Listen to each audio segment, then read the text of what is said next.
ಪೀಠಿಕೇಶ್ವರ ಇದು ತುಂಬಾ ನಾವ್ ನೆನ್ಪಿಟ್ಕೊಳ್ಳೋ ಶಕ್ತಿ ಅಂದ್ರೆ ಚೌಕಿ ಹತ್ರ ಬಿಡ್ತಿದ್ರು, ನಾನು ಬನ್ನಿ ಪ್ರಸಾದ್ ತಗೊಂಡು ಹೋಗಿ ಅಂದ್ರೆ ಬರ್ತೇನೆ. ಒಂದು ಗಾಂಭೀರ್ಯದ ಮಾತುಗಳು. ನಾವು 2-3 ಸಲ ಹಾಗೆ ಆಗಿತ್ತು. ಹಾಗಂತ ನನಗದು ಮೇಳ ಬಿಡುವವರಿಗೆ ಅದು ಯಾರು ಏನು ತಲೆಗೆ ಇರ್ಲಿಲ್ಲ. ಮೇಳ ಎಲ್ಲ ಬಿಟ್ಟ ಮೇಲೆ ಯಾರದು ಯಾಕೆ ಆವಾಗ ನನ್ ನೆನಪಿ ಬಂತು. ಹಾಗಂತ ನನ್ನ ಮನಸ್ಸಲ್ಲಿ ಯಾವ ಹುಳುಕಿರ್ಲಿಲ್ಲ. ಅದಕ್ಕೆ ಸರಿಯಾಗಿ ಬ್ರಹ್ಮಲಿಂಗ ನಂಗೆಲ್ಲ ಕೊಟ್ಟಿದ್ದಾನೆ. ನನ್ನ ಕೈ ಬಿಡ್ಲಿಲ್ಲ. ಒಳ್ಳೆ ಒಂದು ಅವಕಾಶಗಳನ್ನೇ ಕೊಟ್ಟ. ಮತ್ತೆ ಮಾರಣಕಟ್ಟೆ ಮೇಳವನ್ನು ಅದೇ ಪ್ರಕರಣದಿಂದ ನಾನು ಬಿಡ್ಬೇಕಾಯ್ತು.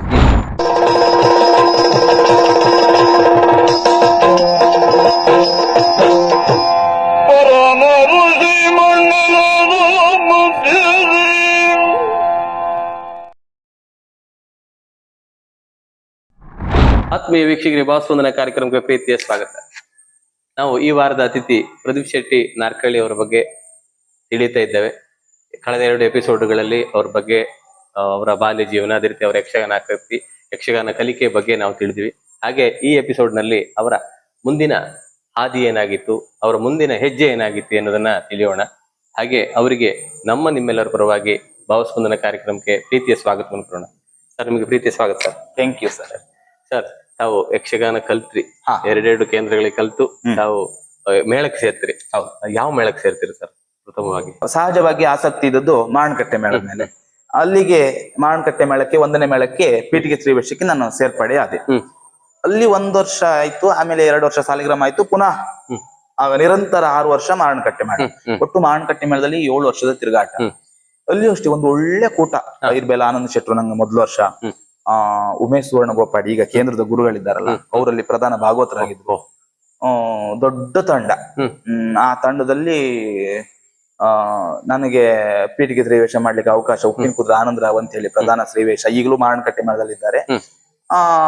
1 ವರ್ಷ ಅವಕಾಶಗಳು ಅಂತ ಹೇಳಿದ್ರೆ ನಾನು ಪೀಠಿಕೆ ಶ್ರೀವೇಷ ಮಾಡುವ ಹುಡುಗ ಆದ್ರೂ ಸಹಿತ 3ನೇ ಶ್ರೀವೇಷದ ವೇಷಗಳೆಲ್ಲ ಆವಾಗಲೇ ಕೊಡ್ತಿದ್ರು ನನಗೆ. ನಿಮ್ಗೆ ಅವಾಗ ಎಷ್ಟು ವರ್ಷ ಸರ್? ಆವಾಗ 16 ಅಷ್ಟೇ. ಹೌದು, 16. ಈಗ 10 ವರ್ಷದ ಕೆಳಗೆ 16, 15 ಮುಗಿದು 16 ಸ್ಟಾರ್ಟ್ ಅಷ್ಟೇ. ಆವಾಗ್ಲೇ ನನಗೆ ದೊಡ್ಡ ಅವಕಾಶ. ದೊಡ್ಡದು ಅಂತ ಹೇಳಿದ್ರೆ ಆಗಲ್ಲ, ಆ ವಯಸ್ಸಿಗೆ ನನಗೆ ದೊಡ್ಡದೇ ಆಗಿತ್ತು. ಈಗ ಒಂದು ಚಕ್ರಚಂಡಿಕೆ ಪ್ರಸಂಗ ಆದ್ರೂ ಭೂದೇವಿ ಸಿಕ್ಕಿತ್ತು ನಂಗೊಮ್ಮೆ. ಅದು ಅವಾಗ ನಂಗೆ ದೊಡ್ಡದೆ ಆಯ್ತಾ. ಯಾವಾಗ್ಲೂ ಅಲ್ಲ, ಎಲ್ಲ ಒಮ್ಮೆ 2 ಸಿಕ್ಕಿತ್ತು. ಶನೇಶ್ವರ ಮಾತ್ಮೇಲೆ ಒಮ್ಮೆ ಅನಿವಾರ್ಯವಾಗಿ ಪದ್ಮಾವತಿ ಸಿಕ್ಕಿತ್ತು. ಈ ರೀತಿ ಒಂದ್ 4-6 ವೇಷಗಳು ನೆನಪಿಟ್ಟುಕೊಳ್ಳುವಂತ ವೇಷಗಳು ಆವಾಗ್ಲೇ ಸಿಕ್ಕಿತ್ತು ನನಗೆ. ಮತ್ತು ಮಾರಣಕಟ್ಟೆ ಕ್ಷೇತ್ರ ಮಹಾತ್ಮೇಲೆ ಕೊಲ್ಲಾಂಬಿಕೆ ಅಂತ ಒಂದು ಕಷೆ ವೇಷ ಬರುತ್ತೆ. ನಮ್ಮ ಕೈಕಾಲೆಲ್ಲ ಸ್ವಲ್ಪ ಚುರುಕ ಆಗುದಕ್ಕೆ ಕಾರಣ ಅದೇ.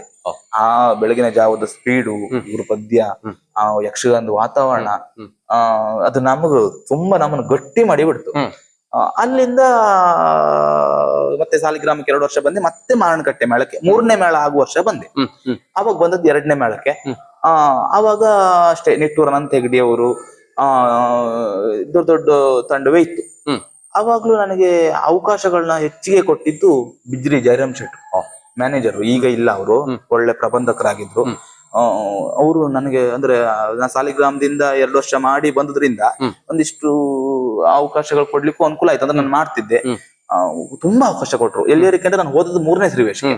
ಆದ್ರೆ ನಾವು ಒಂದು ದಿನವೂ ನಾನು 3ನೇ ಶ್ರೀವೇಷದ ಜಾಗದ ವೇಷ ಮಾಡ್ಲೇ ಇಲ್ಲ.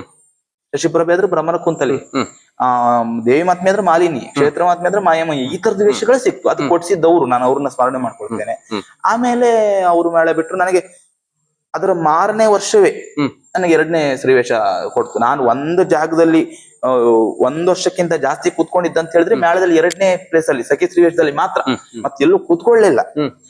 ಸಾಲಿಗ್ರಾಮ ಮೇಳದಲ್ಲಿ ಮಾರಣಕಟ್ಟೆಯಲ್ಲಿ ಪೀಠಿಕೆ ಶ್ರೀವೇಷ, ಸಾಲಿಗ್ರಾಮ ಮೇಳದಲ್ಲಿ 5ನೇ ಶ್ರೀವೇಷ, ಸಾಲಿಗ್ರಾಮ ಮೇಳದಲ್ಲಿ 4ನೇ ಶ್ರೀವೇಷ, ಮಾರಣಕಟ್ಟೆ ಮೇಳದಲ್ಲಿ 3ನೇ ಶ್ರೀವೇಷ, ಮಾರಣಕಟ್ಟೆ ಮೇಳದಲ್ಲಿ 2ನೇ ಶ್ರೀವೇಷ. 2ನೇ ಶ್ರೀವೇಷಕ್ಕೆ ಹೋದವ ಮತ್ತು ಕೂತಿದ್ದಲ್ಲೇ ಬಿಟ್ರೆ ಮತ್ತೆ ನಾನು ಒಂದೇ ಜಾಗದಲ್ಲಿ 2 ವರ್ಷ ಕೂತಿದ್ದೇ ಇಲ್ಲ. ಅಷ್ಟು ಒಳ್ಳೆ ಅವಕಾಶಗಳು ಸಿಕ್ತು. ಹಾಗೆ ಅಲ್ಲಿ ತಿರುಗಾಟ ಮುಗಿತಾ ಇರುವಾಗ ಕ್ಷೇತ್ರದಲ್ಲಿ ನಾನು ತುಂಬಾ ಖುಷಿಯಿಂದ ಇದ್ದೆ. ಮತ್ತೆ ಆ ಕ್ಷೇತ್ರದ ಮಹಿಮೆಯು ನಿಮ್ಗೆ ಗೊತ್ತಿರಬಹುದು. ಅಲ್ಲಿ ನಿಷ್ಠೆಯಿಂದ ಇದ್ರೆ ಅವರಿಗೆ ಅವ್ರ ಬದುಕು ಬಂಗಾರವೇ. ಈಗ ಬಹುಶಃ ನೀವು ನಮ್ಮ ಊರಿಗೆ ಹೊರತಾದವರಲ್ಲ, ನಿಮಗೂ ಅನುಭವ ಇರ್ಬೋದು. ನನಗೂ ಅನುಭವ ಇದೆ. ಹೌದಲ್ಲ? ಪ್ರಥಮ ಬಾರಿಗೆ ಹೋಗಿ ಪ್ರಾರ್ಥನೆ ಮಾಡಿ ಬಂದಾಗ ಆ ಪ್ರಾರ್ಥನೆ ಮಾಡಿದ್ದ ಈಡೇರಿಸಿ ಕೊಟ್ಟಿದ್ದಾರೆ ಬ್ರಹ್ಮಲಿಂಗ, ಖಂಡಿತವಾಗಿ. ಅದೇ ರೀತಿ ನಿಮಗೂ ಕೂಡ ಬಹಳಷ್ಟು ಅನುಭವ ಆಗಿರ್ಬೋದು. ಹತ್ರದಲ್ಲಿ ನೇರ ಸಂಬಂಧ ತುಂಬಾ ಆಗಿದೆ. ನನಗೆ ಅವಾಗ ಮೊದಲ ವರ್ಷ ಪೀಠಿಕೆ ಶ್ರೀವೇಷ ಮಾಡುವಾಗ ನೋಡಿ, ಇದು ಕೆಲವರು ನಂಬುದಿಲ್ಲ, ಆದ್ರೂ ನಾನು ಹೇಳ್ತೇನೆ ನನ್ನ ನಂಬಿಕೆ ಅದು. ಗಾಡಿ ಇರ್ಲಿಲ್ಲ. ಒಂದಿನ ಮನೇಲಿ ಏಳುದೇ ತಡ ಆಗ್ತಿತ್ತು, ಮನೆಗ್ ಬರುವುದು ಒಮ್ಮೊಮ್ಮೆ ಅಷ್ಟೇ. ಆವಾಗ ಈ ಊರು ಉಮೇಶ್ ಗುರುಗಳಿದ್ರ, ಇವ್ರು ತುಂಬಾ ಆ ವಿಚಾರದಲ್ಲೆಲ್ಲ ಶಿಸ್ತವ್ರು. ಅವ್ರು ಎಲ್ಲಿ ಹೆದರ್ಸ್ತರು, ಎಂತ ಆಗ್ತದೋ, ಇವತ್ತು ವೇಷ ಹೋಗ್ತದೋ ಇಲ್ಲೋ, ಈ ತರ ತಲೆ ಬಿಸಿ. ಆವಾಗ ನೋಡಿ ಎಂತ ಈಗ ಮಾಣಕಟ್ಟೆ ಮೇಳದ ಆಟ ಆಗುದು ಸ್ವಲ್ಪ ಈ ಒಳಗೆ, ಅಲ್ಲಿಗೆ ಗಾಡಿ ವ್ಯವಸ್ಥೆಗಳು ಇರ್ತಿರ್ಲಿಲ್ಲ. ಅವಾಗ ನನ್ನ ಹತ್ರ ಎಂತ ಇರ್ಲಿಲ್ಲ. ಈಗ ಕಾರ್ ಬೈಕ್ ಎಲ್ಲ ಉಂಟು, ಅವಾಗನೇ ಹೋಗ್ತೀವಿ. ಆವಾಗ ಯಾರೋ ಬಂದು ಸರ ನಮ್ಮನ್ನ ಚೌಕಿ ಬಿಟ್ಟು ಹೋಗ್ತಾ ಇದ್ರು. ಯಾರು ಅವ್ರು ಯಾರು ಅಂತ ಗೊತ್ತಿಲ್ಲ. ರಾತ್ರಿ ಆವಾಗ 9 ಗಂಟೆಗೆ ಆಟ ಶುರು, 5 ಗಂಟೆಗೆ ಮುಕ್ತಾಯ ಆಗಿತ್ತು. ಆಮೇಲೆ 8 ಗಂಟೆ ಶುರುವಾಗಿ 4:15 ಆಯ್ತು. ಈಗ ಕಾಲಮಿತಿ. ಅಷ್ಟೊತ್ತಿಗೆ ಸರ ಇದು ತುಂಬಾ ನಾವ್ ನೆನ್ಪಿಟ್ಕೊಳ್ಳೋ ಶಕ್ತಿ ಅಂದ್ರೆ, ಚೌಕಿ ಹತ್ರ ಬಿಡ್ತಿದ್ರು, ನಾನು ಬನ್ನಿ ಪ್ರಸಾದ್ ತಗೊಂಡು ಹೋಗಿ ಅಂದ್ರೆ ಬರ್ತೇನೆ. ಒಂದು ಗಾಂಭೀರ್ಯದ ಮಾತುಗಳು. ನಾವು 2-3 ಸಲ ಹಾಗೆ ಆಗಿತ್ತು. ಹಾಗಂತ ನನಗದು ಮೇಳ ಬಿಡುವವರಿಗೆ ಅದು ಯಾರು ಏನು ತಲೆಗೆ ಇರ್ಲಿಲ್ಲ. ಮೇಳ ಎಲ್ಲ ಬಿಟ್ಟ ಮೇಲೆ ಯಾರದು ಯಾಕೆ ಆವಾಗ ನನ್ ನೆನಪಿ ಬಂದಿತ್ತು, ಯಾರು ಬಿಟ್ಟು ಹೋಗ್ತಾ ಇದ್ರು. ಮತ್ತೆ ನನ್ನ ಹತ್ರ ತಡ ಆದಾಗ ಸಮಸ್ಯೆ ಆದಾಗ ಇನ್ನು ನಾನು ವೇಷ ಹೋದ್ರೆ, ಇದು ನಾನು ಕಂಡ ಅನುಭವ ಮಾಣಕಟ್ಟೆ ಮೇಳದಲ್ಲಿ. ಮತ್ತೆ ನಾನು ಒಂದು ಆಕ್ಸಿಡೆಂಟ್ ಆಗಿತ್ತು. ಆಕ್ಸಿಡೆಂಟ್ ಅಂದ್ರೆ ನಾನು ಈ ಗಾಡಿ ಈಗ ನಾನು 2 ವೀಲರ್ 40 ಮೇಲೆ ಹೋಗುದೇ ಇಲ್ಲ.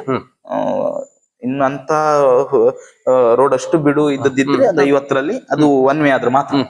ಆ ಗಾಡಿ ನಾನ್ ತೆಗೆದುಕೊಳ್ಳೋಕಿದ್ ಮೊದ್ಲು ಹಂಗಲ್ಲ. ನಾ ಫ್ರೆಂಡ್ ಗಾಡಿ ಎಲ್ಲ ಹೊಡಿಯುವಾಗ ತೆಪ್ಪುದೇ, ಗಾಡಿ ಹಾಳಾದ್ರು ಅಂದಲ್ಲ, 80, 90, 100 ಹೊಡಿತಿದ್ದೆ. ಒಮ್ಮೆ ಮಾಣಕಟ್ಟೆ ಮೇಳ ಪಿಟಗಿದ್ರೆ ವೇಷ ಮಾಡುವ ವರ್ಷವೇ ನನ್ನ ಫ್ರೆಂಡ್ ಗಾಡಿ ತಕೊಂಡು ನಾನು ಅಂಬಲ್ಪಾಡಿ ಬಂದೆ. ಇದೇ ಒಂದು ಯಕ್ಷಗಾನದ ಡ್ರೆಸ್ಸಿನ ವಿಚಾರಕವಾಗಿ.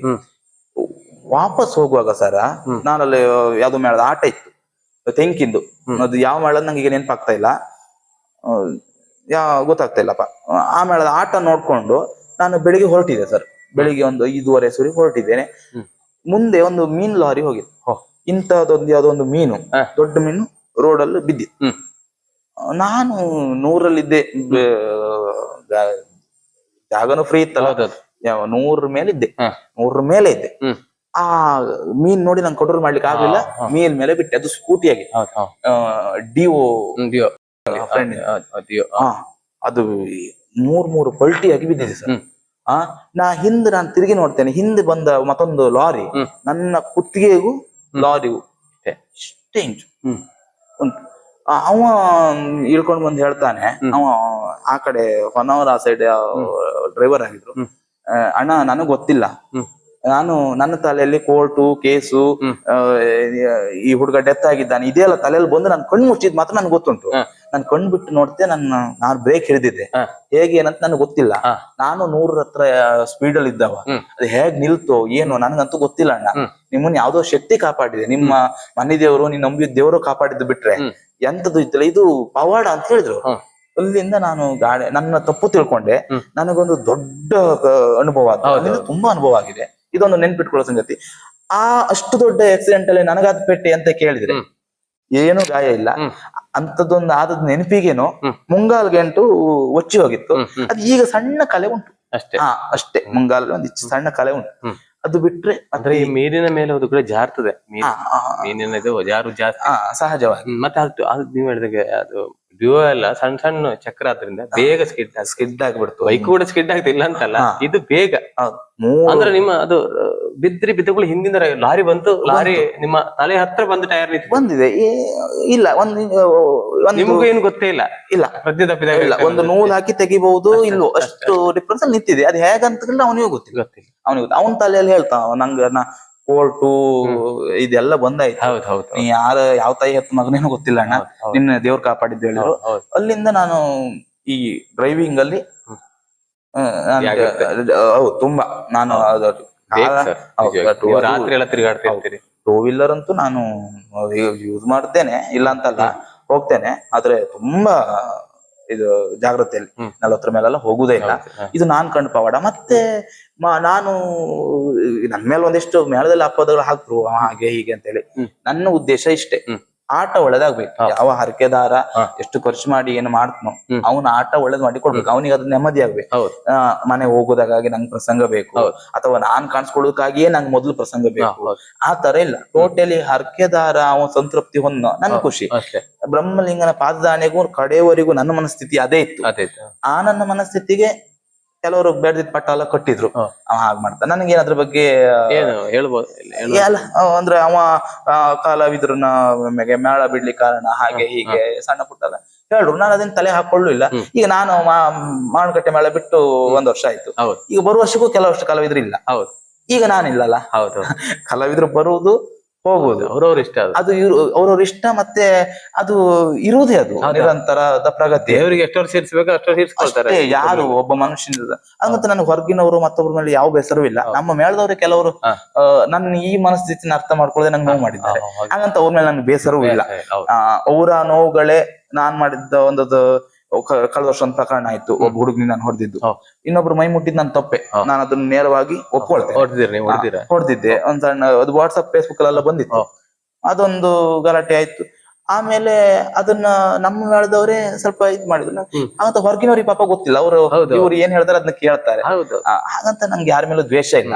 ಆ ಪ್ರಕರಣದ ಪರಿಣಾಮ ಒಳ್ಳೇದೇ ಆಯ್ತು. ನಾನು ಅದನ್ನ ಈಗಲೂ ಹೇಳ್ಕೊಡ್ತೇನೆ ಹೆಮ್ಮೆಯಿಂದ. ಅದು ಬ್ರಹ್ಮಲಿಂಗನ ಪವರ್. ನಾ ಅದೇ ಹೇಳುದು ಅಲ್ಲಿ ನಿಷ್ಠೆಯಿಂದ. ನಾನು ಬ್ರಹ್ಮಲಿಂಗನಿಗೆ ನಮ್ಮ ಮಾಜಿ ಯಜಮಾನರು ಮಂಜೇಶ್ ಶೆಟ್ರು ಅದೇ ಹೇಳಿದ್ರು, ಪ್ರದೀಪ ನೀನು ಒಳ್ಳೇದೇ ಮಾಡಿದ್ರೆ, ನೀ ಇನ್ನೊಬ್ರು ಮೈ ಮುಟ್ಟಿ ತಪ್ಪೆ, ಹಾಗಂತ ನಿನ್ನ ಮನಸ್ಥಿತಿ ಒಳ್ಳೇದೇ ಇದ್ರೆ ನಿಂಗೆ ಒಳ್ಳೇದೇ ಆಗ್ತದೆ.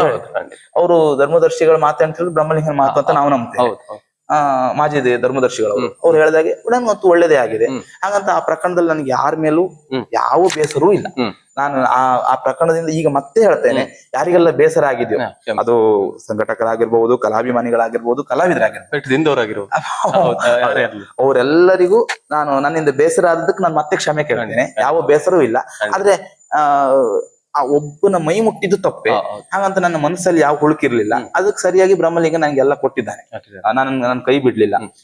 ಒಳ್ಳೆ ಒಂದು ಅವಕಾಶಗಳನ್ನೇ ಕೊಟ್ಟ. ಮತ್ತೆ ಮಾರಣಕಟ್ಟೆ ಮೇಳವನ್ನ ಅದೇ ಪ್ರಕರಣದಿಂದ ನಾನು ಬಿಡ್ಬೇಕಾಯ್ತು. ಯಾವ ಅಲ್ಲಿ ಕಮಿಟಿ ಅವರು ಅಷ್ಟೇ, ರಘುರಾಮ್ ಶೆಟ್ರು ಅಂತ ಹೇಳಿ ತುಂಬಾ ಒಳ್ಳೆಯವರು. ಆಮೇಲೆ ಮಂಜಯ್ ಶೆಟ್ರು, ಆಮೇಲೆ ಸದಾಶಿವ ಶೆಟ್ರು, ಧರ್ಮದರ್ಶಿಗಳು, ಆಮೇಲೆ ಆ ದೇವಸ್ಥಾನದ ಒಂದು ಸುಂದರ ಕಮಿಟಿ. ಅವ್ರು ಯಾರು ನನ್ನನ್ನು ಯಾವತ್ತೂ, ನನಗ ಆ ದಿನಗಳು ನೆನ್ಸ್ಕೊಂಡ್ರೆ ಕಣ್ಣಲ್ಲಿ ನೀರು ಬರ್ತದೆ. ಹೊರಗಿನವನಂತ ನೋಡ್ಲೇ ಇಲ್ಲ. ಕಳೆದ ವರ್ಷ ಕೊನೆ ಫೇಸ್ಬುಕ್ ನೋಡಿ. ಹೌದು, ನಾನು ಯಾರು ನೀವು ಅಂತ ಗೊತ್ತಿರ್ಲಿಲ್ಲ. ನೋಡಿದೆ 6 ವರ್ಷದ ತಿರುಗಾಟ. ನಾನು ಮನೆ ಬಿಟ್ಟು ಬೇರೆ ಕಡೆ ದುಡಿತಾ ಇದ್ದೇನೆ ಅಂತ ನನಗೆ ಒಂದಿನೂ ಮನೆಯಲ್ಲಿದ್ದ ಅನುಭವ, ಒಳ್ಳೆ ಅವಕಾಶಗಳು. ನಾನು ಸಖಿ ಶ್ರೀವೇಷ ಆದ 2ನೇ ವರ್ಷವೇ ನಮ್ಮ ಮೇಳದಲ್ಲಿ ದುಡಿತಾ ಇದ್ದ ಪ್ರಧಾನ ಶ್ರೀವೇಷದ ಕಲಾವಿದರಿಗೆ ಕುತ್ತಿಗೆ ನೋವಾಯ್ತು. ಅವ್ರ ಮಾರದಿಂದ ಬಿದ್ದು ನೋವಾಯ್ತು. ಆವಾಗ ನನಗೆ ಪ್ರಧಾನ ಶ್ರೀವೇಷದ ವೇಷಗಳು ಸರತಿ ಸಾಲಲ್ಲಿ ಸಿಕ್ಕಿತ್ತು.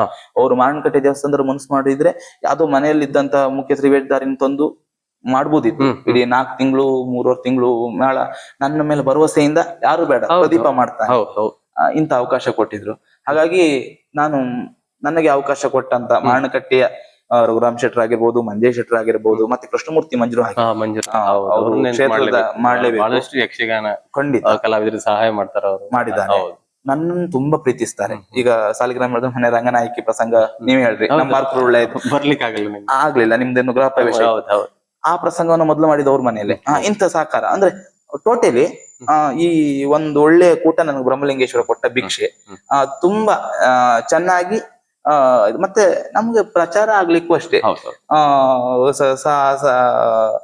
ಅವಕಾಶಗಳಿದ್ರೆ ಮಾತ್ರ. ನಾವು ಅದೇ ಯಾವ್ದೋ ಮಾಡ್ತಾ ಇದ್ರೆ ನಮ್ಮನ್ನ ಹೇಗ್ ಜನ ಗುರುತಿಸ್ತಾರೆ? ಆ ಗುರುತಿಸುವಂತ ಅವಕಾಶಗಳು ಪ್ರಚಾರ ಆಗುವುದಕ್ಕೆ, ಈಗ ಸಾಲಿಗ್ರಾಮ ಮೇಳಕ್ಕೂ ನಾನು ಆಯ್ಕೆ ಆಗ್ಲಿಕ್ಕೆ ಕಾರಣ ಇವ್ರು ಕೊಟ್ಟ ಅವಕಾಶಗಳು. ಮಾರಣಕಟ್ಟೆ ಮೇಳ ನೀಡಿದ ಭಿಕ್ಷೆ, ಮಾರಣಕಟ್ಟೆ ಮೇಳದ ಪ್ರಬುದ್ಧ ಕಲಾವಿದರು ನನಗೆ ಹೇಳಿಕೊಟ್ಟ ರೀತಿ ನೀತಿ, ಹಾಕಿಕೊಟ್ಟ ಅಡಿಪಾಯ, ಕ್ಷೇತ್ರ ನನಗೆ ಬದುಕು ಕೊಟ್ಟಿದೆ. ನಾನು ಯಾವತ್ತೂ ಆ ಕ್ಷೇತ್ರಕ್ಕೆ ಒಂದಿಗನಾಗೆ ಇದ್ದೇನೆ, ಇರ್ತೇನೆ. ಖಂಡಿತ ಆಗ್ಲಿ ಸರ್. ಬಹಳ ವಿಸ್ತಾರವಾಗಿ ತಿಳಿಸಿದ್ರಿ. ಅಲ್ಲಿ ನನಗೆ ಕೆಲವಷ್ಟು ಈ ಯಕ್ಷ ಪ್ರಚಾರಕರು ಪರಿಚಯ ಆಯ್ತು. ನಾನು ತುಂಬಾ ಗೌರವಿಸ್ತೇನೆ ಸರ್. ಈಗ ಮುಂದಿನ ಹಂತಗಳು ಹೇಳಿ ನೆನಪಾಗ್ತದಿಲ್ಲ, ನಾ ಇಲ್ಲೇ ಹೇಳಿಬಿಡ್ತೇನೆ. ಕಲಾವಿದನಿಗೆ ಪ್ರಚಾರಕ್ಕೆ ಈಗ ಮೊದ್ಲಿನ ಕಾಲ ಇಲ್ಲ. ಬಾಯಿಯಲ್ಲೇ ಪ್ರಚಾರ ಆಗುವಾಗ ತಿರುಗಾಟ ಮುಗ್ದೋಗುತ್ತೆ. ಈಗ ಬದಲಾಗಿದೆ. ಈಗ ಪ್ರಚಾರ ಮಾಧ್ಯಮ ಅನ್ನೋದು ಬೇಕು. ಈಗ ನೋಡಿ, ನೀವೀಗ ನನ್ನ ಸಂದರ್ಶನ ಮಾಡಿದ್ದೀರಿ, ನನ್ನನ್ನ ನೇರವಾಗಿ ಮಾತಾಡ್ತಿದ್ದವ್ರು ಎಷ್ಟೋ ಜನ ಎಲ್ಲೋ ಕೂತ್ಕೊಂಡಿದ್ರು ನೋಡಿ ನನ್ನ ಬಗ್ಗೆ ತಿಳ್ಕೊಳ್ತಾರೆ. ನನ್ನ ಅಂತರಂಗವನ್ನ ಅವ್ರಿಗೆ ಮುಟ್ಲಿಕ್ಕೆ ಇದೊಂದು ಮಾಧ್ಯಮ, ಇದು ಅಲ್ವಾ? ಇಂತ ನಿಮ್ಮ ಪ್ರಚಾರ ಮಾಧ್ಯಮ ಏನು ನಮ್ಗೆ ಈಗ ಯೂಟ್ಯೂಬರ್ಸ್ ಅಷ್ಟೇ. ಈ ಯೂಟ್ಯೂಬ್ ಅಲ್ಲಿ ಬಂದ್ರು ಕೂಡಲೇ ಕಲಾವಿದನ ಕೇಳ್ತಾರೆ, ಅಲ್ಲ ಯೂಟ್ಯೂಬ್ ಬಂದಲ್ಲಿ ಕೂಡಲೇ ಅವ ಕಲಾವಿದ ಅಲ್ಲ. ಆದ್ರೆ ಅವ ಕಲಾವಿದ ಆಗಿದ್ದಾನೆ ಅಂತ ಜನ ಒಪ್ಪುದಕ್ಕೆ ಬೇಕೇ ಬೇಕು. ಈಗ ಅಂದ್ರೆ ಎಲ್ಲಾ ಈಗಿನ ಒತ್ತಡದಲ್ಲಿ ಎಲ್ಲಾ ಆಟಕ್ಕೂ ಏನೋ ಹೋಗಿ ನೋಡೋ ಕಾಲ ಇಲ್ಲ. ಹಾಗಾಗಿ ನಾನ್ ಹೇಳುದು, ಈ ಪ್ರಚಾರ ಮಾಧ್ಯಮದಲ್ಲಿ ಅದು ಅವ್ರು ಇವರು ಅಂತಲ್ಲ, ಯಾರು ಯಕ್ಷಗಾನದ ಕಲಾವಿದರಿಗೆ ಪ್ರಚಾರ ಕೊಡ್ತಾ ಇದ್ರು, ಪ್ರಚಾರ ಮಾಧ್ಯಮದಲ್ಲಿ ಇದ್ದಿರೋ ಆ ನಿಮ್ಮ ಸಹಿತವಾಗಿ ಆ ಸರ್ವ ಪ್ರಚಾರ ಮಾಧ್ಯಮಕ್ಕೂ ನನ್ನ ದೊಡ್ಡ ಧನ್ಯವಾದಗಳು. ನಿಮ್ಮಿಂದ ಇನ್ನೂ ಯಕ್ಷಗಾನ ಮತ್ತಷ್ಟು ಮನಸ್ಸುಗಳನ್ನು ಮುಟ್ಟಬೇಕಾಗಿದೆ. ನಾನು ನನ್ನ ಮಾವ ಬಾಂಬೆಲಿದ್ದೆ ಹೇಳಿದೆ, ಅವ ನನ್ನ ವಿಡಿಯೋ ನೋಡ್ತಾನೆ. ಈಗ ಅವನಿಗೆ ಇಲ್ಲಿ ಬಂದು ನೋಡ್ಲಿಕ್ಕೆ ಆಗುದಿಲ್ಲ. ನನ್ನ ವೇಷವನ್ನ ಅಲ್ಲಿಗೆ ತಲುಪಿಸುವುದು ಅವರು. ಮೊನ್ನೆ ಬೇಸರ ಆಗತ್ತೆ, ಕೆಲವು ಯೂಟ್ಯೂಬರ್ಸ್ ವಿಡಿಯೋಕ್ಕಾಗಿ ಬರ್ತಾರೆ, ಆವಾಗ ನಮ್ಮ ಮೇಳಗಳ ಕೆಲವು ನಿಬಂಧನೆಯಿಂದ ಅವ್ರು ವಿಡಿಯೋ ಮಾಡ್ಲಿಕ್ಕೆ ಆಗುದಿಲ್ಲ. ಹಾಗಂತ ಅವ್ರ ಸಹಾಯ ನಾವ್ ಎಣಿಸ್ಕೊಂಡ್ರೆ ನಮ್ಗೆ ಬೇಜಾರಾಗುತ್ತೆ. ಅವರು ಅಂತ ಮೇಳಕ್ಕೂ ಕೆಲವು ಅನಿವಾರ್ಯ. ಈಗ ಮತ್ತೆ ಕರ್ಸುದಿಲ್ಲ, ಸಂಪೂರ್ಣ ತೆಗಿಬಾರ್ದು, ಕ್ಲಿಪ್ಪಿಂಗ್ಸ್ ಮಾಡಬಹುದು ಒಂದು. ಆದ್ರೆ ಈಗ ಹೆಚ್ಚಿನ ಇದರಲ್ಲಿ ಒಳ ಹೊಕ್ಕ ಯೂಟ್ಯೂಬರ್ಸ್ ಈಗ ಗೊತ್ತುಂಟು, ಅವು ಯಾರು ಪೂರ್ಣ ಮಾಡಲ್ಲ. ಅದೊಂದ್ ಕೆಲವು ಕ್ಲಿಪ್ಸ್ ಗಳು ಮಾತ್ರ ನೋಡಿ, ಆಸಕ್ತಿ ಮೂಡಿದ್ರೆ ಮಾತ್ರ ಅಲ್ವಾ ಬಂದು ನೋಡುದು. ಆಸಕ್ತಿ ಮಾಡಿದಾಗ ಆಗ್ತದೆ. ಕ್ಲಿಪ್ಪಿಂಗ್ಸ್ ಇದ್ರೆ ಅಡ್ವರ್ಟೈಸ್ಮೆಂಟ್ ಅಷ್ಟೇ ಅಲ್ವಾ? ಅದಕ್ಕೆ ನಿರಂತರ ಅವಕಾಶ ಕೊಡ್ಬೇಕು. ಅದು ನಮ್ಮ ಮೇಳ, ಮತ್ತೊಂದು ಮೇಳ, ಆ ಯಜಮಾನ್ರು ಈ ಯಜಮಾನ್ರು ಅಂತಲ್ಲ. ನಾನು ಎಲ್ಲ ಯಜಮಾನ್ರುಗಳಲ್ಲಿ ಬೇಡ್ಕೊಳ್ಳುದು, ಯಾವ ಮಾಧ್ಯಮದವರಿಂದಲೂ ನಮಗ್ ತೊಂದರೆ ಇಲ್ಲ, ಅದರಿಂದ ನಮಗ್ ಸಹಾಯ ಉಂಟು ಬಿಟ್ರೆ ತೊಂದ್ರೆ ಇಲ್ಲ. ಲೈವ್ ಮಾಡಿದ್ರೆ ಕಷ್ಟ ಬಿಟ್ರೆ ಅದಕ್ಕೆ ಅವಕಾಶ ಅದು ಕೊಡ್ಬಾರ್ದು, ಖಂಡಿತ ಕೊಡ್ಬಾರ್ದು. ಕತೆ ಗೊತ್ತಾಗೋರು ಜನರಿಗೆ ಮತ್ತೆ ಇದು ಕೊಟ್ಟು ಯಾಕೆ ನೋಡ್ಲಿಕ್ಕೆ ಬರ್ತಾರೆ? ಸಣ್ಣ ಹಾಸ್ಯ ಆದ್ರೂ ಕೂಡ ಒಂದ್ ತುಣುಕ್ ಹಾಕಿದ್ರೆ ಸಾಕು. ಕಂಟಿನ್ಯೂ ಹಾಸ್ಯ ಹಾಕಿದ ಕೂಡಲೇ ಅದ್ರ ಮತ್ತೆ ಜನ ಮತ್ತೆ ಅವ್ರ ಹಾಸ್ಯಗಾರರಿಗೆ ಬಹಳ ಕಷ್ಟ ಆಗ್ತದೆ. ಅವ್ರು ಇನ್ನೊಂದೇನೋ ತರ್ಬೇಕಾಗ್ತದೆ. ಹೌದು, ಅದು ಅವ್ರು ಎಲ್ಲರೂ ಇಲ್ಲೇ ವೈರಲ್ ಆಗ್ಬಿಟ್ಟು ಲಾರಿಸ ಪಂಚ ಆಗಲ್ಲ. ವಿಷಯ ಸರಿ. ಹಾಗಂತ ಅವರು ಬೇಕು, ನಮ್ಗೆ ಬೇಕು. ಅವ್ರು ನಮ್ಮ ಒಂದಂಗ. ಮತ್ತೆ ಸಂಘಟಕರು ಹಿತಮಿತವಾಗಿದ್ರೆ ಚಂದ ಬೇಕು. ಮತ್ತೆ ಸಂಘಟಕರು ಹಾಗೆ. ಈಗ ನಾವೊಂದು ಸಾಲಿಗ್ರಾಮ ಮೇಳದಲ್ಲಿ ಇದ್ದೇನೆ, ನನಗೀಗ ಸಂಘಟಕರು ಬೇರೆ ಬೇರೆ ಅವಕಾಶ ಕೊಟ್ಟದ್ರಿಂದ ನಾನು ಮಾಡಿ. ಹೌದು, ಖಂಡಿತ. ಯಜಮಾನ್ರ ಅವಕಾಶದ ಜೊತೆಗೆ ಮುಖ್ಯವಾಗಿ ಯಜಮಾನ್ರೆ. ಹೌದು, ಯಜಮಾನ್ರೆ ಈ ಸಮಯದಲ್ಲಿ ಮೇಳ ನಡೆಸೋದು ದೊಡ್ಡ ಸಾಹಸ ಅಲ್ವಾ? ಅಂತರಲ್ಲಿ ನಮ್ಮನ್ನೆಲ್ಲ ಹಾಕೊಂಡು ಆಟ ಸಿಗ್ಬೇಕು, ಒಂದು ಒದ್ದಾಟ ಮಾಡ್ಕೊಂಡು ಯುವ ಕಲಾವಿದರ ಜೊತೆಗೆ ಅವರು ಬೆರೆತು ದೊಡ್ಡ ಇದು ಮಾಡಿದ್ದಾರೆ. ಅದಕ್ಕೆ ಸಂಘಟಕರು ಅಷ್ಟೇ ಅವರಿಗೆ ಸಪೋರ್ಟ್ ಮಾಡಿದ್ದಾರೆ. ಅವರಿಲ್ಲ ಇವರಿಲ್ಲ ಅದಕ್ಕಿಂತಲೂ ಆದಲ್ಲಿ ನೋಡಿ ಎರಡು ಪಿಲ್ಲರ್ಸ್ ಅವರು, ಸಂಘಟಕರು ಮತ್ತೆ ಯಜಮಾನ್ ಕೊಟ್ಟಾಗೆ ನೋಡಿ. ಸಂಘಟಕರು ಈ ಸಲ ನಮ್ಮ ಸಾಲಿಗ್ರಾಮ ಮೊದಲು ಯಾವ ಪ್ರಸಂಗ ಆಗಿತ್ತು, ಎಲ್ಲ ಪ್ರಸಂಗವೂ ಆಯ್ತು. ಅದು ನಮ್ಗೆ ಅವಕಾಶ ಕೊಟ್ಟಿದ್ದು ಸಂಘಟಕರು. ಹಾಗಾಗಿ ಸಂಘಟಕರು, ಪ್ರಚಾರ ಮಾಧ್ಯಮ, ಇವರಿಬ್ಬರಿಗೂ ನಾನು ತುಂಬಾ ಹೃದಯದ ಧನ್ಯವಾದಗಳನ್ನು ತಿಳಿಸ್ತೇನೆ. ನಿಮ್ಮ ಸಹಕಾರ ಯಕ್ಷಗಾನಕ್ಕೆ ಇದೇ ರೀತಿ, ನನ್ನಂತ ಯುವ ಕಲಾವಿದರಿಗೂ ಇದೇ ರೀತಿ ಸದಾ ಇರಲಿ. ಖಂಡಿತ ಬಹಳ ಖುಷಿ ಆಯ್ತು ಸರ್. ಮಾವಿನಕಟ್ಟೆ ಮೇಳದ ಬಗ್ಗೆ ಬಹಳಷ್ಟು ತಿಳಿಸಿದಿರಿ, ತಪ್ಪು ಒಪ್ಪುಗಳ ಬಗ್ಗೆ ಕೂಡ ತಿಳಿಸಿದಿರಿ. ಎಲ್ಲ ನಡೆಯುವಂತೆ ಸರ್, ತಲೆಬಿಸಿ ಮಾಡುವಂತದಿಲ್ಲ. ದಿನಗಳು ಹೋಗ್ತಾ ಹೋಗ್ತಾ ಎಲ್ಲ ಜನರು ಮರಿತಾರೆ. ಮತ್ತೆ ನಮ್ಮ ಭಾವನೆ ಒಳ್ಳೇದಾಗಿದ್ರೆ ಎಲ್ಲೂ ಒಳ್ಳೇದ ಅಷ್ಟೇ. ಖಂಡಿತ ಅದರಲ್ಲೇನು ಆಗುವುದೆಲ್ಲ ಒಳ್ಳೇದಕ್ಕೆ. ನಿಮ್ಗೆ ಒಳ್ಳೇದೇ ಆಗಿದೆ, ಮಾವಿನಕಟ್ಟೆ ಒಳ್ಳೇದು ಮಾಡಿದ್ದಾರೆ. ಹಾಗೆ ಅವರಿಗೂ ಕೂಡ ಎಲ್ಲರಿಗೂ ಒಳ್ಳೇದು ಮಾಡಿದ್ದಾರೆ. ಹಾಗೆ ಸರ್, ಮುಂದಿನ ಎಪಿಸೋಡ್ ಅಲ್ಲಿ ನಿಮ್ಮ ಮುಂದಿನ ಪಯಣದ ಬಗ್ಗೆ ತಿಳಿಬೇಕು ಸರ್. ಅದೇ ರೀತಿ ಈ ಎಪಿಸೋಡ್ ಇಲ್ಲಿಗೆ ನಿಲ್ಲಿಸೋಣ. ಹಾಗೆ ನಿಮಗೆ ನಮ್ಮ ವೀಕ್ಷಕರ ಪರವಾಗಿ, ಅದೇ ನಮ್ಮ ಚಾನೆಲ್ ಪರವಾಗಿ ಪ್ರೀತಿ ಧನ್ಯವಾದಗಳು. Thank you sir. ಆತ್ಮೀಯ ವೀಕ್ಷಕರೇ, ಇದಾಗಿತ್ತು ಪ್ರದೀಪ್ ಶೆಟ್ಟಿ ನಾರ್ಕಳ್ಳಿ ಅವರ ಮಾವಿನಕಟ್ಟೆ ಮೇಳದ ಪಯಣ. ಬಹಳಷ್ಟು ವಿಷಯಗಳನ್ನ ತಿಳಿಸಿದ್ರು ಅವರು, ಮಾವಿನಕಟ್ಟೆ ಮೇಳದ ಬಗ್ಗೆ ಮತ್ತೆ ಅವರ ಪಾತ್ರದ ಬಗ್ಗೆ. ಹಾಗೆ ಮುಂದಿನ ಎಪಿಸೋಡ್ ಅಲ್ಲಿ ಅವರ ಮುಂದಿನ ಹಾದಿ ಏನಾಗಿತ್ತು, ಮುಂದಿನ ಹೆಜ್ಜೆ ಏನಾಗಿತ್ತು ಅನ್ನೋದನ್ನ ತಿಳಿಯೋಣ. ಹಾಗೆ ವೀಕ್ಷಿಸಿದ ತಮ್ಗೆಲ್ಲರಿಗೂ ಮತ್ತೊಮ್ಮೆ ಪ್ರೀತಿಯ ಧನ್ಯವಾದ ತಿಳಿಸುತ್ತಾ ಮುಂದಿನ ಎಪಿಸೋಡ್ ಅಲ್ಲಿ ಮತ್ತೆ ನಿಮ್ಮ ಭೇಟಿ ಆಗ್ತೇವೆ. ನಮಸ್ಕಾರ.